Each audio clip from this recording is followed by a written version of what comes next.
ஆதியாகமம் 32 அதிகாரம்.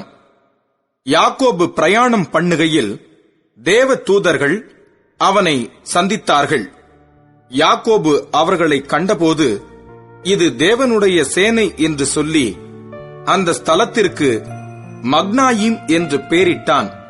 பின்பு யாக்கோபு ஏதோம் சீமையாகிய சேயீர் தேசத்தில் இருக்கிற தன் சகோதரனாகிய ஏசாவினிடத்துக்கு போகும்படி ஆட்களை அழைப்பித்து, நீங்கள் என் ஆண்டவனாகிய ஏசாவினிடத்தில் போய், நான் இதுவரைக்கும் லாபானிடத்தில் தங்கியிருந்தேன் என்றும், எனக்கு எருதுகளும் கழுதைகளும் ஆடுகளும் வேலைக்காரரும் வேலைக்காரிகளும் உண்டென்றும், உம்முடைய கண்களில் எனக்கு தயவு கிடைக்கத்தக்கதாக ஆண்டவனாகிய உமக்கு இதை அறிவிக்கும்படி ஆட்களை அனுப்பினேன் என்றும், உம்முடைய தாசனாகிய யாக்கோபு சொல்லச் சொன்னான் என்று சொல்லும்படி கட்டளை கொடுத்து தனக்கு முன்னாக அவர்களை அனுப்பினான்.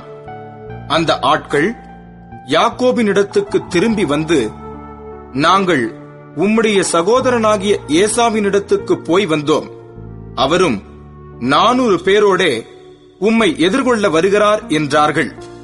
அப்பொழுது யாக்கோபு மிகவும் பயந்து வியாகுலப்பட்டு தன்னிடத்திலிருந்த ஜனங்களையும் ஆடு மாடுகளையும் ஒட்டகங்களையும் 2 பகுதியாக பிரித்து, ஏசா ஒரு பகுதியின் மேல் விழுந்து அதை முறிய அடித்தாலும் மற்ற பகுதி தப்பித்துக் கொள்ள இடம் உண்டு என்றான்.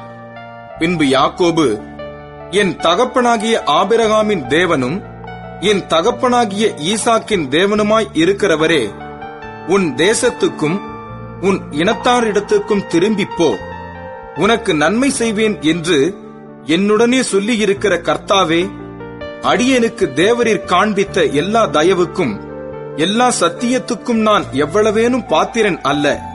நான் கோலும் கையுமாய் இந்த யோர்தானை கடந்து போனேன். இப்பொழுது இவ்விரண்டு பரிவாரங்களையும் உடையவனானேன். என் சகோதரனாகிய ஏசாவின் கைக்கு என்னை தப்புவியும். அவன் வந்து என்னையும் பிள்ளைகளையும் தாய்மார்களையும் முறிய அடிப்பான் என்று அவனுக்கு நான் பயந்திருக்கிறேன். தேவரீரோ, நான் உனக்கு மெய்யாகவே நன்மை செய்து உன் சந்ததியை எண்ணி முடியாத கடற்கரை மணலைப் போல மிகவும் பெருக பண்ணுவேன் என்று சொன்னீரே என்றான்.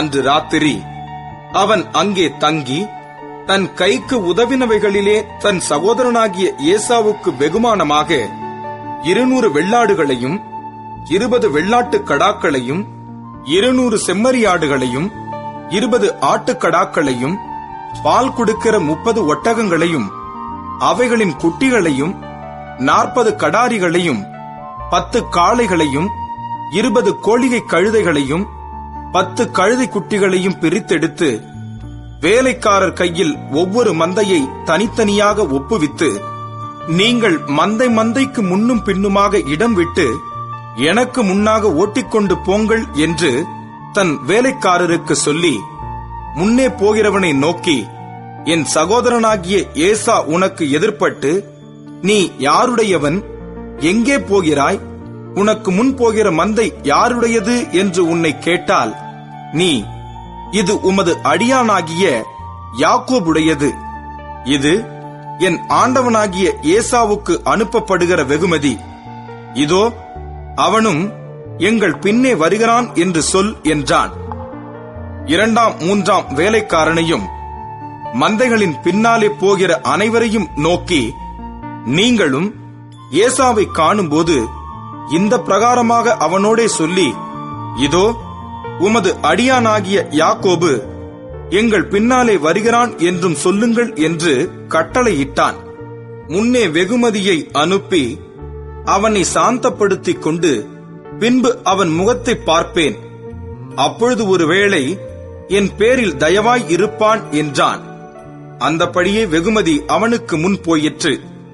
அவனோ அன்று ராத்திரி பாளையத்திலே தங்கி ராத்திரியில் எழுந்திருந்து தன் 2 மனைவிகளையும் தன் 2 பணிவிடைக்காரிகளையும் தன்னுடைய 11 குமாரரையும் கூட்டிக் கொண்டு யாப்போக்கு என்கிற ஆற்றின் துறையை கடந்தான்.